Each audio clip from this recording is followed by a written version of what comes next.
Bien, yo les voy a hablar de lo que viene siendo las vías de la cascada de coagulación. Vamos a hablar de la vía intrínseca, de la vía extrínseca y pues dónde estas convergen, que va a ser la vía común. Vamos a empezar con la vía intrínseca o también denominada vía de contacto, ¿ok? Esta se va a activar cuando la sangre entre en contacto con el colágeno, subendotelial o con una superficie cargada negativamente, ¿ok? Después de una lesión vascular.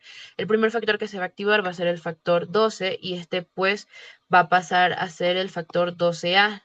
Luego, este factor 12A va a activar al factor 11, convirtiéndolo en el 11A.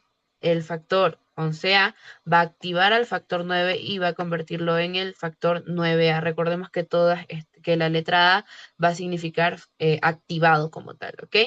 Ya, llegados a este punto tenemos que tener en cuenta algo muy importante, que vamos a tener aquí el factor 8, ¿ok? Este tiene que activarse y convertirse en el factor 8A, pero este factor 8A no va a actuar como una enzima, sino que va a actuar como un cofactor, ¿ok? Este va para ayudar al factor 9A a activarse o a que trabaje como tal de una manera más rápida. Bien. Luego vamos a tener la vía extrínseca, que es la vía más rápida y es la primera que va a responder cuando vamos a tener una lesión. Cuando el tejido se rompe, las células lesionadas van a liberar lo que viene. Cuando hay una lesión tisular, las células van a liberar lo que viene siendo el factor tisular o también denominado como tal factor 3. Este factor se va a unir al factor 7, activándolo en el factor 7A. El complejo factor tisular más el 7A junto con el calcio va a activar directamente lo que viene siendo el factor 10. ¿Qué quiere decir esto? Que la vía intrínseca y la vía extrínseca también van a llegar al mismo punto, que va a ser el factor 10, que va a ser el que va a iniciar la vía común. Vamos a tener el centro, que es la vía común. Aquí vamos a empezar con el factor 10. El factor 10 se va a convertir en el factor 10A. El factor 10A va a necesitar ayuda del factor 5A, el calcio, fosfolípidos también para formar el complejo de la protrombinasa.